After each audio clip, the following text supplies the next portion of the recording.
20 seconds of insane courage. When you want to ask a question in a class when you're embarrassed to, when you want to ask that girl out and you're embarrassed to, for those 20 seconds, just believe that you have incredible bravery. Just believe that nothing around you exists and just do what you really want to do. Don't be pulled back by the world. Yeah. And believe me, it'll change your life. Thank you so much for doing this with us, Pratham. Of course, happy to be here. Excited to get to know more about your entire journey. But I'm going to begin with a question that's very striking. Okay, at 29, you started your own business school. And when you began, people said, called you all kinds of things. Also because it's a very unique form of education. Right. So what do these people say now?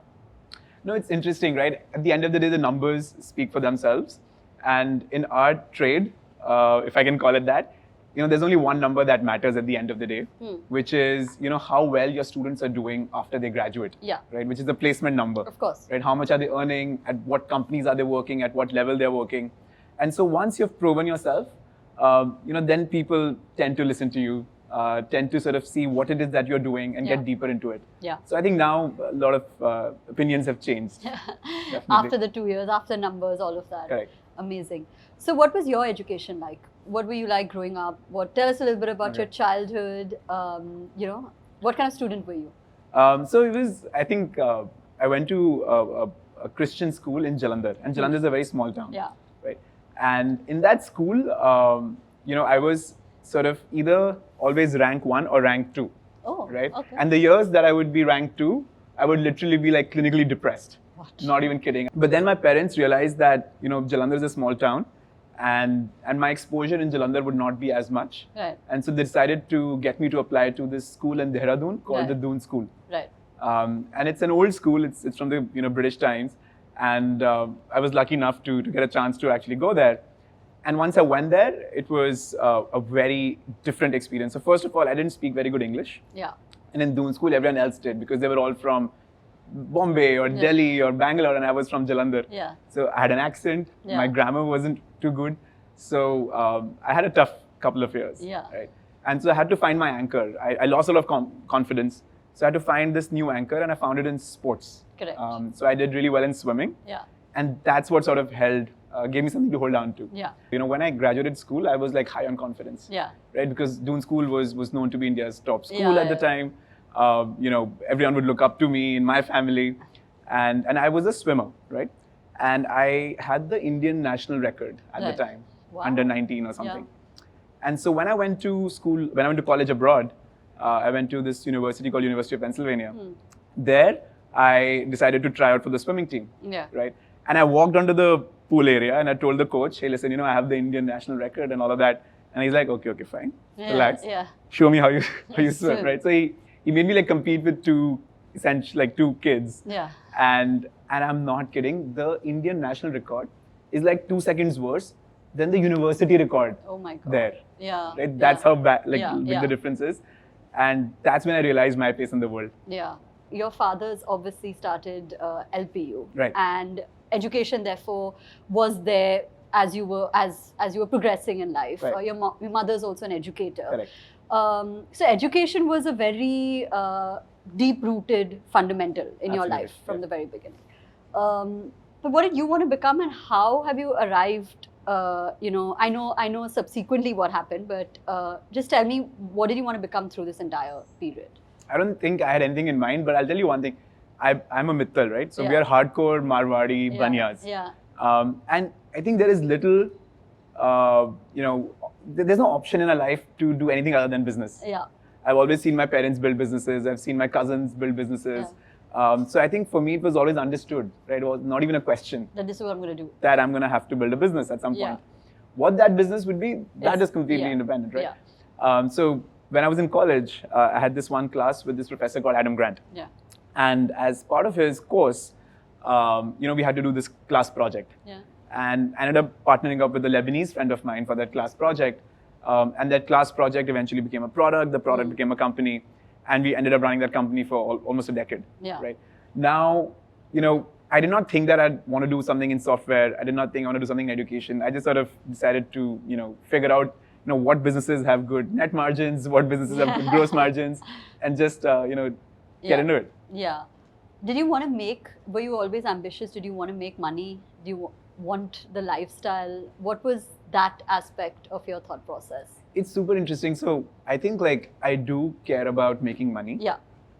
But I do not care about a lifestyle. Like, to be very honest, I have like 4 pairs of jeans and like 3 shirts and this one jacket you'll find everywhere that I wear. Even if you come to my home, like you'll not find like a lifestyle that's lavish in any way, right? Yeah. But I think money is a way to see how well you've done with your business. Right. It's just a way to keep score. Yeah. And that's what motivates me. Yeah. But I don't think I actually end up spending any of the money.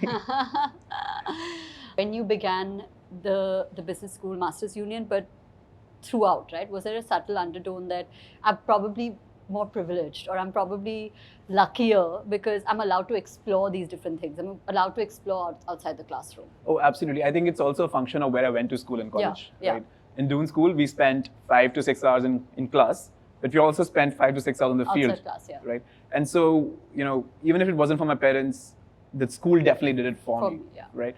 And the school allows you to find your anchor, as I said, right? So if you're not very good in studies, then the school will push you to debate or to sport or to theater. Yeah. And something or the other will stick for you, Yeah. right? And that'll become your anchor. So at least in school, I think most of my friends, they were pushed in that direction of figuring out what they can do beyond the classroom that can become their anchor. Right.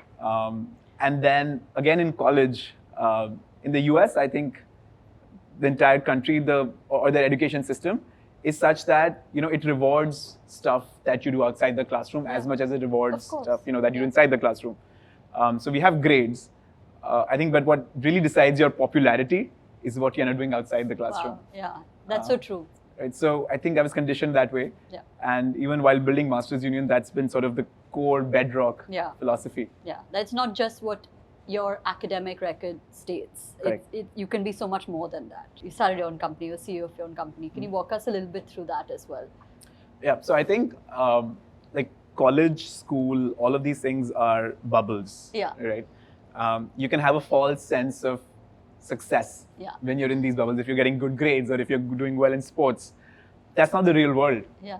Right? That's a simulated world. Yeah. That's like a video game. Yeah. Right? It's only when you go into the real world when you realize, where you actually stand. It's only when you have to sell your product do you realize, what rejection really feels like. Right? The F grade is again a simulated thing that happens in school. But in the real world, when you get an F, it really pulls you down. So starting the company, there were some easy parts and there were some difficult parts. And the most difficult part was to sell your product. Correct. Right? We were both technical, both me and my co-founder, so we could build the product. But when we had to go and actually sell it to large companies, chief marketing officers, all of that, that was a hard one. So I'll tell you a few stories. Yeah. Can you tell us a little bit more about the product for context? Oh, sure. Yeah. So essentially we make, have you heard of this product called BuzzFeed? Yeah. A lot of your viewers also would have heard of BuzzFeed, right? BuzzFeed is this website which hosts a lot of quizzes, right? Like which Disney princess are you, right? Or if you go to, let's say, New York Times, they also probably would have a quiz or a calculator, what is your risk of catching Zika or one of the viruses or COVID. So all of those interactive content, quizzes, assessments, graders. If you go to Tesla's website, there is find out how much you can save in terms of carbon dioxide emissions if you switch to Tesla. Yeah. There's also like an Elon Musk quiz game or whatever. Yes. It basically gives you, it's a random thing. It gives you his wealth and like you have to spend as much as you can. Oh, there you go, yeah. In like 1 minute, and it's insanely addictive. And like no matter what you buy, it's just like, wait, what? How is he still so rich? There you go. So that's the interest. So all of those quizzes, calculators can be built on our platform. The company is called Outgrow. Wow. And essentially, it's a better way to market your story. It's a better way to market your product. In India, it's still new. But in the US, it's been a while. Yeah. And so the entire BuzzFeed system used to run on our platform. Oh, wow. And then New York Times, Wall Street Journal, Tesla, Salesforce, they all have these tools that allow them to engage with their customers better. Correct. So we make that. Amazing. So straight out of college, this is what you were doing. How were you were going to tell us a few stories. Yeah.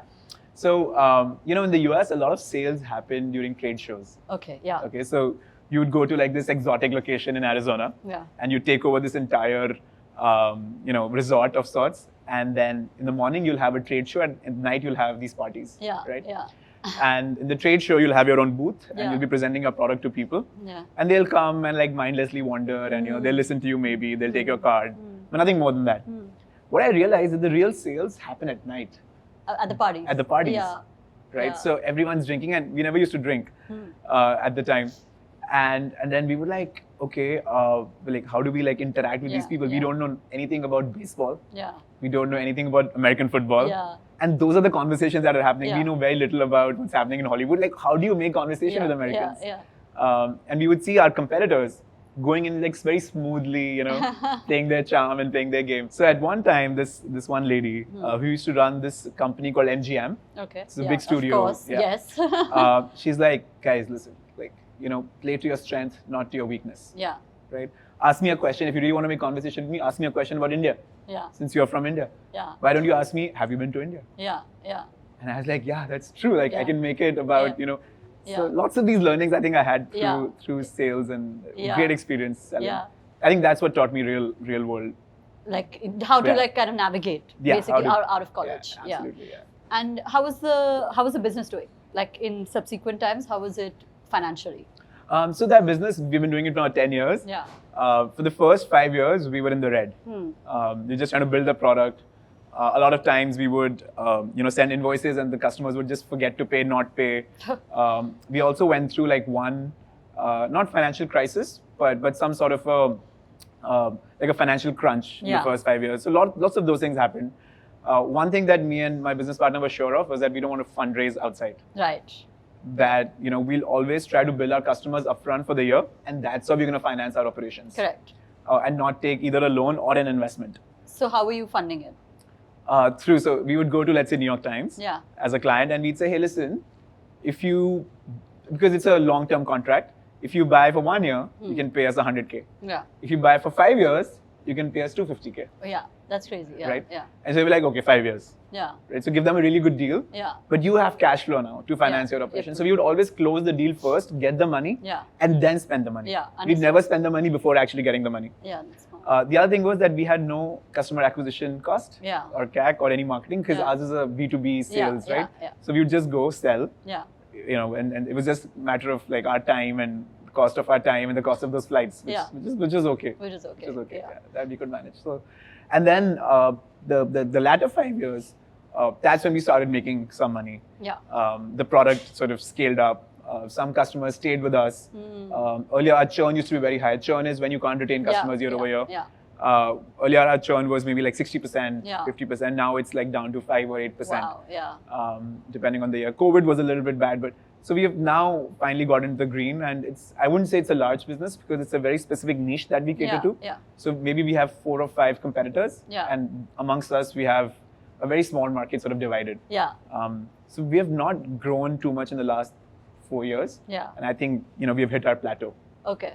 Okay. The only real way to learn business is to like do business. Yeah. Right. And that's what the Outgrow experience taught me. Yeah. Yeah. And after that, you built something interesting. It's actually when we first met, where you were building the NETAJI app. Yeah. And I found that so interesting, Yeah. even back in the day. Can you tell us a little bit about that and what happened to that? And what was your vision? Because India and politics, I mean, must get into it. So, I mean, like, it was a side project, right? Yeah. Could never have made money. Yeah. But, it was something that pissed off a lot of people. And it was fun while it lasted, right? So, I'll take you through the journey. Me and my dad, both interested in politics. We read a lot, we debate a lot. We both, I think, come from different sides of the aisle as well. So it's always a fun chatter at home. And we decided that, hey, I was showing him Zomato and at the time Yelp. Yeah. That, you can see like ratings of all the restaurants and, this is such a better way to like order food or go to a restaurant. And he's like, hey, listen, okay, awesome. What other industries can we sort of apply this to? Maybe cars or maybe, I don't know, like services, etc. And then he's like, oh, what about politicians? And I was like, interesting. I mean, like, you'll piss off a lot of people, but it'll be interesting. Yeah. So he said, let's just make a simple app. Yeah. And let's test it. And so I remember, I think it was Delhi elections were going on at the time. Yeah. And he said, no, let's just make like a small, so we made a small app on Excel, literally as a backend. Wow, okay. And we just like pushed it out. And people started consuming it like anything. So what you could do on the app was basically like search for a politician and you'll get like their reviews and ratings. right? The earlier reviews we seeded ourselves, and then like people started reviewing themselves. And like each politician would have maybe 5,000-6,000 reviews. Wow. And so like a 5-star rating. Wow. And then like actual, comments. A Yeah. lot of those comments Were like oppositions. or opposition, also like a lot of like abuses and a lot of all of that stuff, right? Because it's polarizing. Yeah. But eventually, like, we built the second version of the app, third version of the app, and it ballooned. Like we had 25 million users at one point in time. And what we realized was that the cost of maintaining the app was just too high and there was no way to monetize it. As soon as we started monetize or we tried to monetize it, what would happen is that people will stop trusting it. Yeah.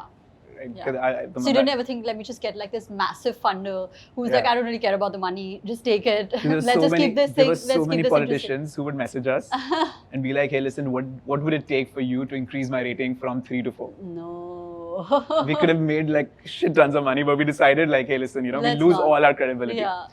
But the mistake we made was that, the comments and the chatter was all fluff, right? It was all just people, in bad moods saying bad things, right? Yeah. And so it just became a way for people to throw mud at other people. Yeah. Right? And we weren't comfortable with that. We're like, this is not why we did it. So now let's talk about Masters Union. So Masters Union is essentially a business school, Yeah. right? And it's very unique to start a business school, Yeah. Especially as a young team. Yeah. But we were very convinced that there's a huge gap in the market. Correct. Right. If you look at engineering, is overserved in India. You have IITs who do a really good job at the undergrad and at the postgrad level. You have many other colleges. Yeah. Right? But if you look at business education, especially at the undergrad level, there are very few colleges that do a good job. Yeah. Right.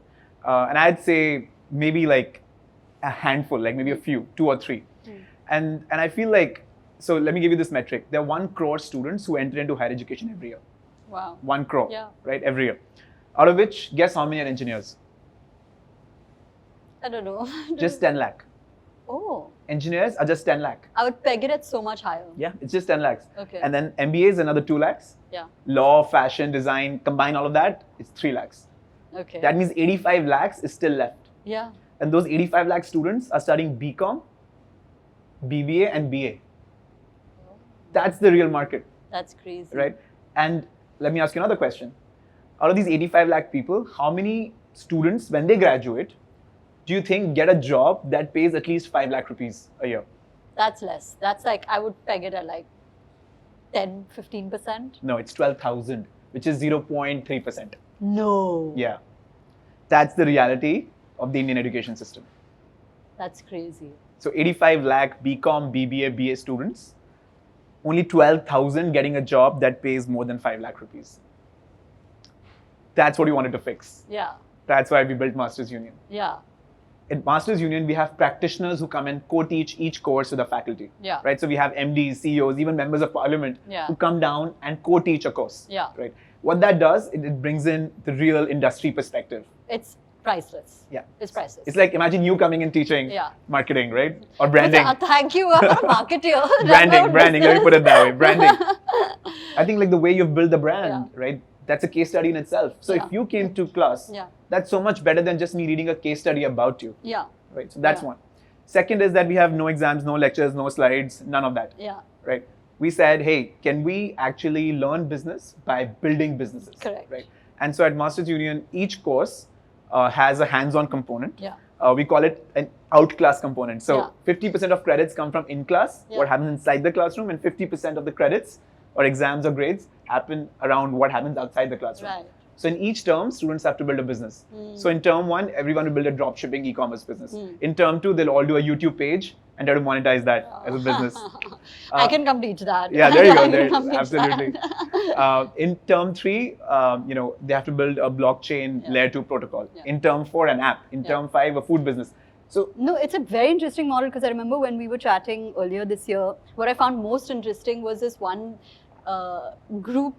I mean, correct me if I'm wrong, but like the entire, the module was you learn something and then there was this group that had to go out and streamline operations for a chai tapri. Exactly. Like, for a dhaba or a chai. Yeah, like manage their P&L and do all of that. And I found that so interesting because it's so hands-on and so like rooted in Indians, you know, Right. in that sense. So I think that So it's very interesting. So, accounting is one of the most boring courses, right? yes, Like, but yeah, nobody likes accounting. So how do you make accounting fun? yeah, So what we tried with one of our courses is that we partnered up with a bunch of restaurants, small restaurants, right? And we sent our students there after they'd done an accounting class, and we got them to audit the restaurant's books Wow, as students, that's crazy, right? Yeah, So the restaurant felt that they received some help, yeah, but the students suddenly realized that, hey, accounting is important. yeah, So one of the case studies was that, the students realized that there is some leakage in the restaurant's business, that somewhere the money is being lost, which the restaurant owner is not realizing, right? And that's when the team figured out, why accounting is important. And you can like minimize those costs as soon as you spot it. Spot it, right? Yeah. But they realized the importance of accounting. Crazy. They were motivated to learn accounting themselves. So they came back to the teacher, right? And they went deeper into some of the, the concepts that helped them figure out, go deeper into the. So which otherwise would have been a very boring, like I'm sitting in a classroom and doing math. Yeah. Like differentiation and all of that we learned, but what was the use? Right? Like I still have PTSD from like calculus and integration. Exactly. I can't. Exactly. So we try to teach all of our courses hands-on. Yeah. Right? And so that's been a great all of the numbers that we spoke about earlier, it's a direct correlation of this kind of education. Yeah.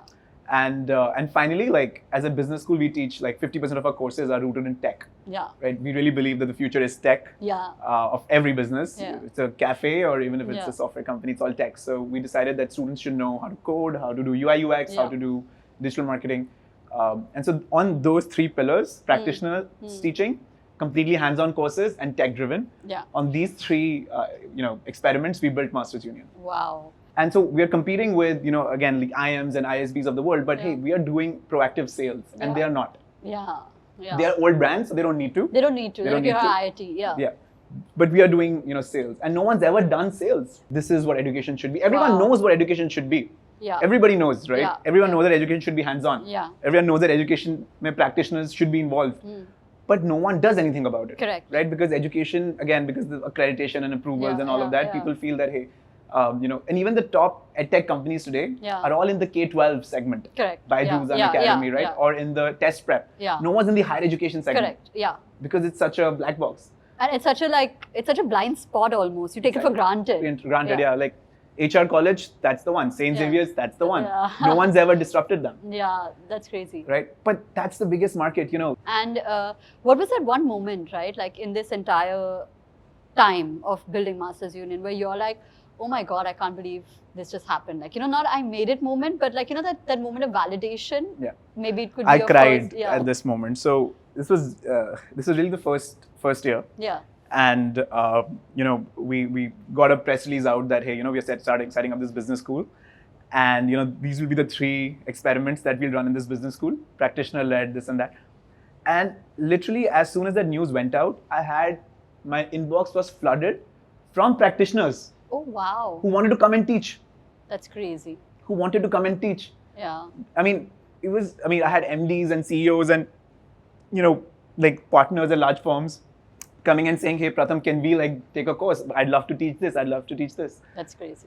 And I was like, wait. I thought I'll have to go and ask them. Yeah. I'll have to go and pitch to them. Yeah. But here they were pitching to me. Wow. Right? And even today we have a waiting list of at least 500 practitioners who want to come and teach. That's crazy. Right? Yeah. And we don't have enough students. Yeah. Right? On the other side in India, we have many more students than we have PhD teachers. Correct. Right? Yeah. But that's the reality of the game. So my point is that, when we realized that people want to come and teach, that validated all of my assumptions. Yeah. Right? That this is actually something that can be viable, sustainable, and make an impact. Impact. Yeah. And another interesting thing, a lot of these practitioners, they don't want to accept money for it. Wow. Yeah. It's just, it's knowledge. Like it's They're like, I love doing this. Yeah. Why would I charge? Yeah. We still give them because, we want to make sure, we can keep them by accountable. The books. Yeah, by the books. By the books. Yeah. And you want to keep them accountable. Yeah. If someone does not do a good job and if they're not accepting money for it, then I can't go and shout at them. Yeah. Being like, I'm doing it for free. Yeah. I was like, no, you take money. Yeah. And then I can keep you accountable. Yeah. So we pay all of our practitioners. Yeah. And some practitioners choose to donate the money, which is fine. That's so sweet. Yeah. Which is fine. So tell me let's get into name dropping. Okay. Where have your students been placed? Yeah. Some of the biggest practitioners that have come Yeah. to Masters Union? In terms of practitioners, we have MDs and CEOs, and so of like most of the companies that you can think about. So we have someone who heads the the Google sales team in India who comes and Wow. teaches. We have someone who is a partner at Bain. We have someone who's a partner at McKinsey who's currently actually teaching as we speak. Okay. I spoke to him in the morning. Yeah. We have Hero Electric, the CEO, coming and Yeah. teaching. We have Morgan Stanley, the India MD, coming in. Wow. He actually flies in from Bombay just to Wow. take his course. That's crazy. And comes back. Like Yeah. that's the amount of. We have the chief economist of the RBI who comes and teaches. Wow. We have someone who was the chief secretary of the Delhi government who That's comes and teaches. insane. She's amazing. Yeah. We have someone who headed WPP in India Wow. who teaches marketing. So it's a wide gamut. We have someone who flies in from the US on their own expense, who's the head of blockchain for IBM, comes and teaches blockchain. That's crazy. Right. What an opportunity to just be in this like space. Yeah. In the last 2 months, we have had at least 12 unicorn founders who have come Wow. to the campus just to speak with the students. And the interesting part is that we are actually located in a building Yeah. that we share with all of these companies. Yeah. We don't have our own independent campus. Yeah, We yeah. actually share the campus with, the floor above us is BCG. The one above that is EY. One above that is WPP, then Bank of America. So it's super easy for these people to just come down. downstairs Yeah. Yeah. and teach. Yeah. Fantastic. And I have so much conviction about this that we would be India's entry into the top 10 business schools of the world. Wow. Right now, that's Wharton, Harvard, Stanford, Yale, Stern, Sloan, Huss, INSEAD, LBS. I think we should be number 9 or number 10 in 5 years from today. Wow. And I'm fairly confident that we can achieve this. Yeah. It's just that no one's tried hard enough. No Yeah. one's been strategic about these rankings. No one's ever even looked at the criteria. Yeah. You Yeah. When I asked the Financial Times, the Financial Times ranking, that's sort of Yeah. the gold standard Yeah, ranking yeah. globally.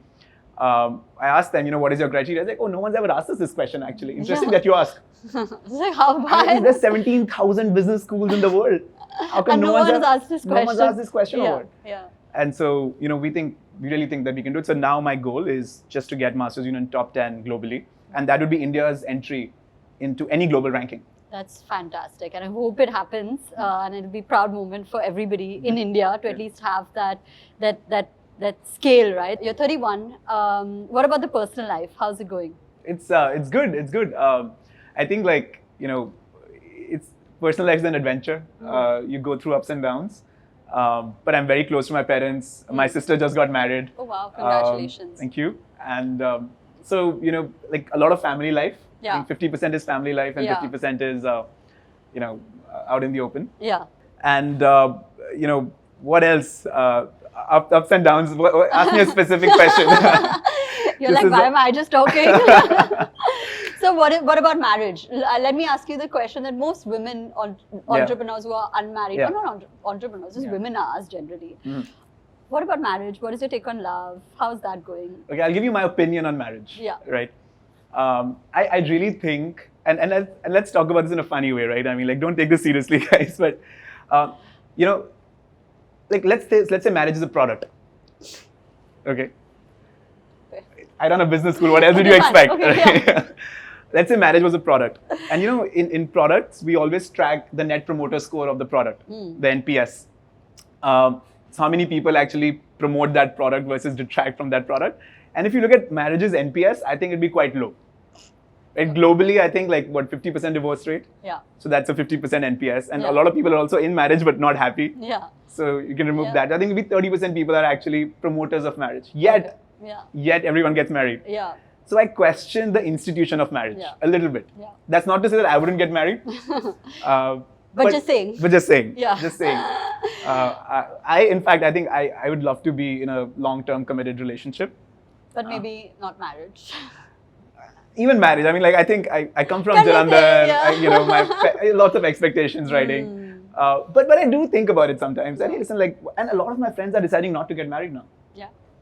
A lot of my friends are like, hey, listen, why do I need marriage? They're questioning it. Yeah. What is the value add of marriage? Yeah. If it's about kids, Like you seem like really geeky friends. Like, what is the value add? What's the opportunity Oh my cost? What's the NPS? I'm just like, dude. it's like I need a structured tutorial. thinking. I mean, this is structured thinking. And a lot of my female friends, they're all saying that, hey, listen, if it's about the kids, You can freeze your eggs. Yeah. Yeah. And you can delay it. Yeah. Or you can just have kids. Or you can adopt. Yeah. Why do you need like, you know, a man or like so? Adopt, don't shop. Yeah, exactly. So, and I think about it as a viable option. So in Japan, for example, no one gets married now. Yeah. I was in Iceland. Yeah. For a trek. No one gets married there. Marriage as a constitution, as an institution, does not exist. They're like, why? Right? Yeah. It just complicates finances. But I'm going to reference our conversation offline. And how are you in life otherwise? What else are you up to spiritually? Do you have hobbies? Are you spiritual? No, actually, but you know, I don't know if you feel the same, but like once you're in the business, right? I think that becomes your hobby. I loved Humans of Bombay. Huh. I've done it for like now 9 years. Yeah. But like in the past like 2-3 years, I've really gone all out trying to be like, let me do more. So okay. I'm doing like, I'm honing a lot more skills and hobbies, which I may necessarily never use ever in my life, but I'm just It's a good outlet. Fun. It's a good outlet. Yeah. So I tried actually. So a couple years ago, I picked up the guitar. Okay. Right. And I'd always had this regret throughout my high school and college that I did not learn any musical instruments. And I always like looked up to the people who could. Yeah. So I just asked, you know, someone in my neighborhood to come and teach me. And I've been learning for 2 years now. And I spend maybe an hour every day, try to like, you know, learn, try to, you know, go on YouTube and search for tutorials, all of that. I think I'm getting good at it a little bit. Okay. But what I'm realizing is that, you know, like it's almost like meditation. Yeah. So work can get like hard sometimes, all the time, right? All the time. All the time. And sometimes there are stressful moments. Sometimes, you know, I've had like a situation at work with my team, or sometimes, you know, someone's resigned, you know, all of those things cause issues, right? And so music is something that's really helped me, even though I'm not very good at it. But it's not okay. You don't have to be the best at everything. Yeah, but it's really, really gratifying. Amazing. And when I just like, as soon as I hold the guitar, like everything else just goes away. That's fantastic. Right, and you're just there with those vibrations in that moment. Yeah. So actually, yeah, I think that's something I've picked up, and I hope like I can, you know, continue with it. Okay, so the next segment is where we're going to show you a photo, and you have to tell us the backstory of what was happening and the most interesting thing about that photo. Sounds good. Okay. So first photo is this one. Okay. Awesome. Got it. All right. Okay. So tell us about it. Okay. So you know, Masters Union is a practitioner-led institution, right? And so we keep inviting practitioners to come in, of course, and take full courses and co-teach courses. But sometimes they also just visit and talk to the students, right? On a one-on-one or small groups. So I think this is from last month. Yeah. We had Ashneer Grover come over to campus. Yeah. And of course, he's extremely popular amongst the students. And the students just basically like swarmed him. Yeah. And because all of the students also have to do businesses, right? As part of the course, they all started pitching to him. Oh, wow. Right? and so it was super interesting. I was like, okay, now you have a shark right in front of you. Do whatever you want to do. Yeah. But he was super sweet about it. He spoke with all the students, you know, went through their ideas. Just like a very welcoming individual. Yeah. But also very brutal with his feedback. Yeah. Right. So he told the students, you know, whenever. Yeah, like this is not working. It's not going to work, right? But yeah, that's, you know, one of the privileges of working at Masters Union is that you get to meet all of these founders. People. Yeah, wow. Absolutely fun. Amazing. And the second photo is this one. These are my cousins. Okay. This is a lot of fun as well. So I'm very close to my cousins, right? Yeah. I live in a joint family. 25 of us live together. Wow. And you know, it's like a party every day. And you're all about the parties. Yeah, I mean, like it's a balance. I mean, you work so hard. You know, work hard, party harder. Yeah. So this is one of those moments where we're just chilling. It's just fun. Just fun, yeah. And we're trying to recreate a picture that we had taken like 10 years ago when we were kids. Did that happen? Yes. Okay, so we're going to put both photos. Done. I'll send you. Yeah. So we have another segment. It's quite fun. So we did a little bit of a Google search, and there were a few things that didn't come up. So we thought, let's ask them. Okay. So now they can be on Google. All right. What's the first thing you do when you wake up in the morning? Check my phone. Okay. Has any movie, TV show character influenced you? If yes, who? Oh yes, for sure. There's so many. So I really, I grew up watching Friends. Yeah. Right. We all did. We all did, right? And for me, for some reason, like the entire genre of their humor has influenced like how I speak, I think. Oh, really? Yeah, like Chandler's, you know, sarcasm. Yeah. Or Joey's, like, you know, baseless, you know, slapstick. Banter. I feel like that somehow really influenced me. That's and the way I speak, the way I'm with my friends. Yeah. So not a specific character, but the entire ensemble. Yeah. I think that's really influenced me. I see that sometimes in the way I speak. That's great. That's amazing. Everybody loves friends. Yeah. What do you do when you're stressed? Call up my mom. What's your biggest fear? My biggest fear is, I mean, other than the usual ones about, losing parents, all of that, I think is what if like I say something very stupid in an interview that... Let's hope. No, Yeah. you didn't say anything stupid. Right, Yeah. The first person you call when you have good news? My mom. Life in the US or life in India? Oh, in India, for sure. Yeah. Absolutely. One thing you miss about life in the US? My friends. What do you do in your time off? Try to play the guitar, watch cricket, Google random shit. What's your guilty pleasure? Let's see. I really like Dal Makhni. Okay. And I know it's like not healthy at all sometimes. Yeah. And I think I binge on it. That's fine. That's fine? fair. Everybody loves Dal Makhni. I don't have to be guilty about it. Yeah, no. Okay, done.